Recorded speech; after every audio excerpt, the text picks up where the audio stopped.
D Brown here, June 11th, 2026. I want to talk about the importance of family, but sometimes how they can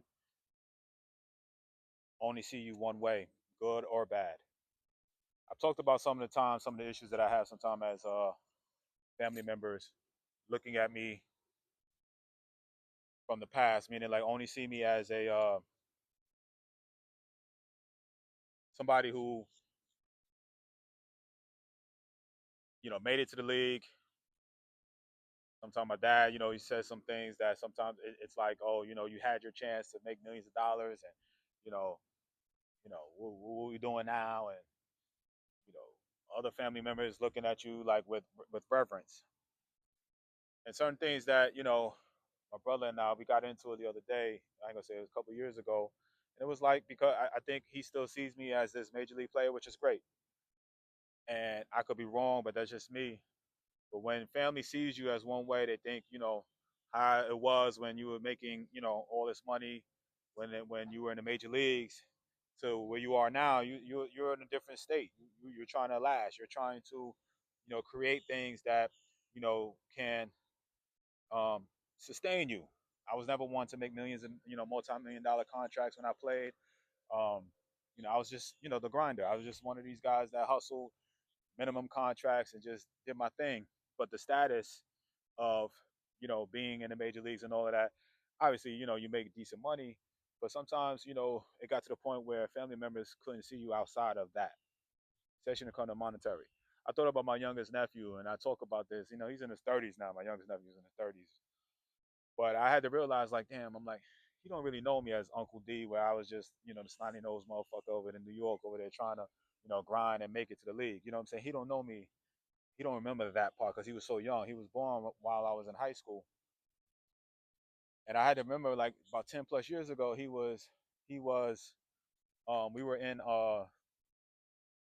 My daughter was turning 3 or 4 years old at the time. Now she's 18. But this was, we had a party, and he came, and he was a teenager, and he was about 16, 17 at the time. And I remember like how he was talking to me and acting. And again, I was literally still playing. I think, yeah, I think I was still playing. I was a year or two away from retirement. But the way he was talking to me with reverence, it was like, yo, I'm like, he only knows me as the baseball player, D. He doesn't know me as, he don't remember me before I signed as my contracts and went on to professional ball. And I had to forget that he was so young that by the time he was 2 years old, I was off playing ball. So he don't know me as normal Unc. You know what I'm saying?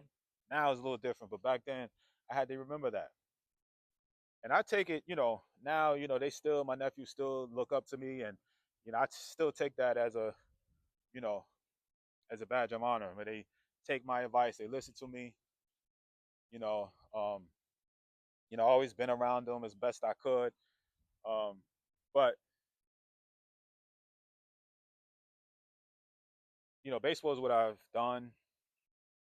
Obviously it's in my blood, it's my core, athletics and sports.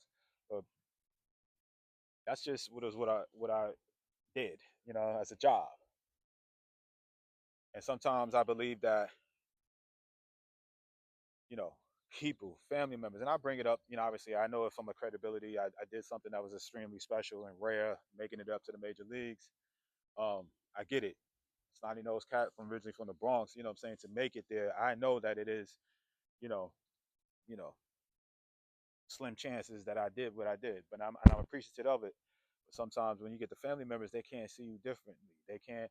They think you still on this whole lot of level and shit. And um, I get to my brother, man. It's like he he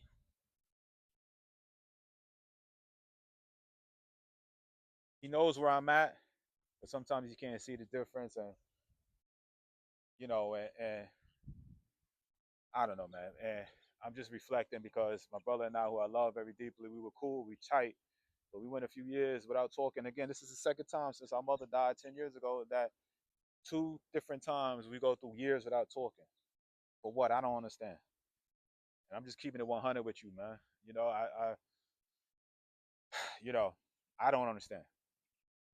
Now, when we talked the other day. The only reason we fucking talked is because our sister passed away.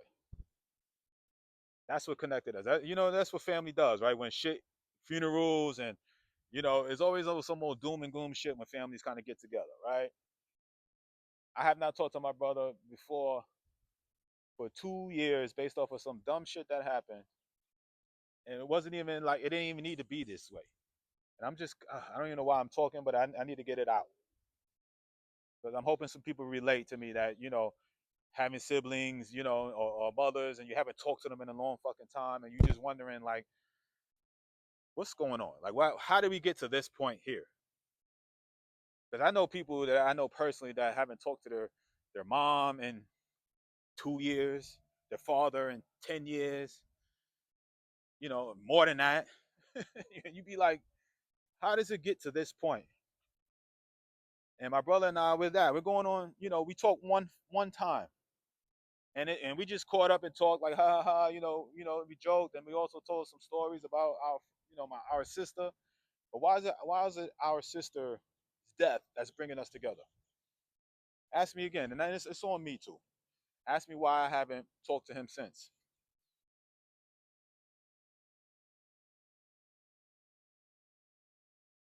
Again, a lot of things are going great in my life, and I'm doing amazing, and I want to share that with him. And I know deep down he doesn't want me. He ain't hating on me, but it's the conversation. It's the why. How did we get to this point here where we're not even communicating over dumb shit? And I know it's dumb. I need to do my part. I need to communicate back with him and see what's going on because right now I'm feeling the same way. The fact that I'm over here speaking, all right, about this, but I'm hoping that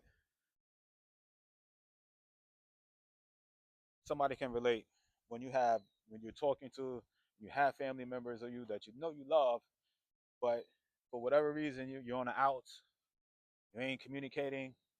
They living their life, I'm living mine, and you just like I'm gonna get to it, or we'll figure it out, and then you get the call like I got from my sister, my nephew telling me that my sister, his mother, passed away,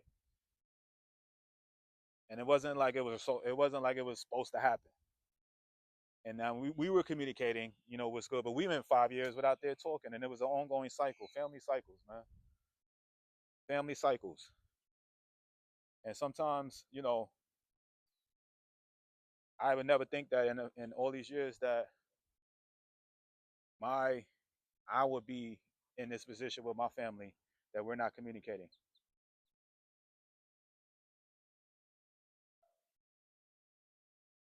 I'm just saying, man.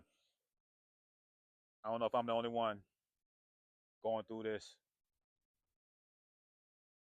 Has anybody ever had like a matriarch like my mother passed? It kind of ruined everything, with our family. I mean, we weren't tight. We weren't. We had our issues before, but like once my mother passed, it just really went left, and that happened with her family. And it's an ongoing cycle. Have you ever, has anybody has gone through that? Listen, I ain't no counselor or anything like that, but I could tell you, I could give you some, oof, just sharing my stories, man, my thoughts, man. I don't know what the message is here, man. The message, I guess, is just like, and then it starts with me, you know, clean up your relationships with your family members. You never know, man. You hear that shit all the time, man, but there's a guilt that goes along with me with my sister. I hate to hear something that happens to my brother, and to know that we were on the outs. That happened with my oldest sister when she passed 11 years ago. The last conversation I had with my oldest sister was an argument, a light argument, and it was mainly, D, you don't communicate with me on a regular basis. Don't listen to what my saying to you. I'm this. I'm fine. I'm whatever, whatever. And then a month later, she had passed away. Man, I'm keeping it 100 with y'all, man. There is an ongoing cycle and all that. It's on me too. It's definitely on me. Hope y'all understand and feel me, man. I hope so.